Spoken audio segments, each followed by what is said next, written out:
Hello and welcome back. So we are going to be talking about the hybrid slash blended model, school model in this video and with this slide. And I think there's been a lot of confusion and people don't really know what's kind of going on. And I think a lot of that has to do with all the different terms that we are using to talk about hybrid school and coming back to school. So I'm going to do my best to kind of define those and explain those, and hopefully that will clear things up a little bit. And if it does not, or you still have questions, please reach out to an adult or a teacher here at school, and they should be able to help clear some of this up and answer any of those questions that you still have. So I think first things first, to start out with, we are talking about coming to a hybrid or blended model of school. So what does that mean, and what does hybrid mean? Hybrid is basically saying that there's going to be a combination of the two learning styles that we have been using throughout the last couple of years here at school. We have our traditional model, which is face-to-face learning or in-person learning, and that's what we've always done with school. And then we have virtual learning, which is something that we've been doing all the way since last March, and all the way through the start of this school year. And we have not been in any face-to-face or in-person learning really throughout this whole school year or for a long time. So the reason we are in virtual learning is to keep everyone safe during the pandemic. But we have new things in place, and we've been able to really put a lot of pieces in place where we feel that we can keep people safe enough to start to come back to learning in person and face-to-face.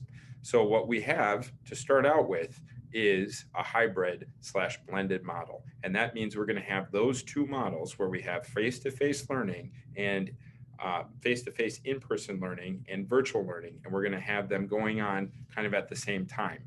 So to do that, and the reason we're doing that is we are not quite ready to have everybody come to the building to learn all at the same time, like we normally would outside of a pandemic.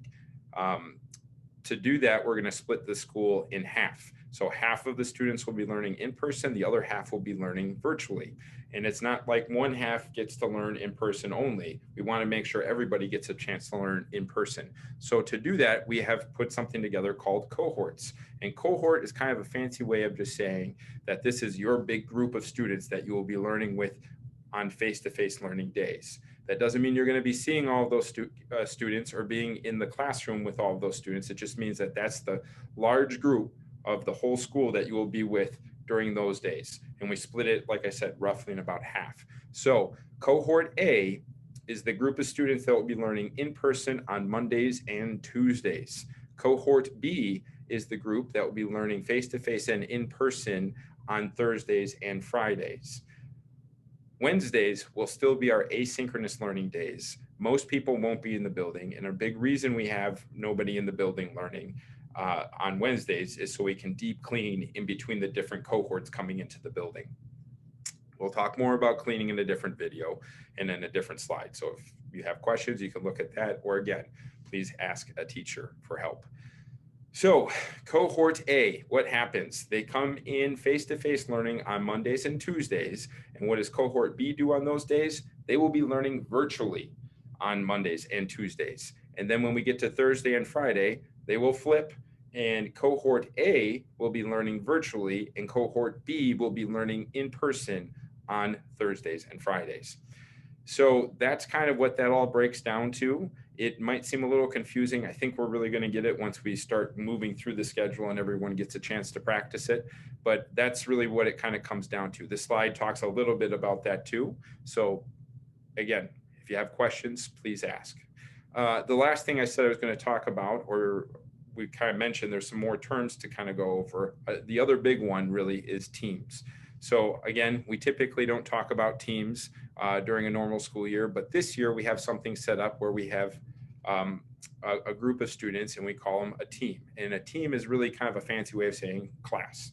So team one in sixth grade would be one whole class that stays together and does all their learning together. So you will stay with your team through all of your core content learning, and then you will also stay with them through most of your electives and music learning. We might split off and have smaller groups when we get to electives so everyone gets a chance to do the things that they want to do. but you will not mix teams. You will not mix classes. We will keep teams separated. And the reason we're doing that is to keep people safe, to minimize contacts between different students. And that helps us with contact tracing and also limiting exposure that people might have to each other and potential risk of people getting sick from each other. So again, this is what we're starting out with. This is the model and the system that we have in place. It will look different at some point. I don't know if it's going to look different the rest of this school year. We might stick with this hybrid and blended model. We might be able to get to a model where we look a lot more like what we traditionally would do and have all students coming back into the building, or we might have to go back to more of a virtual learning model. We will keep you updated on any changes that happen. But right now, this is what we're planning and moving towards, and this will all be starting on February 1st. You have questions, you're not sure about something, you're not sure which cohort you are or which team you are, those are all listed in Skyward. And if you need help finding them or you're not sure, please ask your teachers. And again, we will do our best to be able to help you answer any of those questions. I think that pretty much covers most of this stuff for now. And we'll keep going with some of the other videos.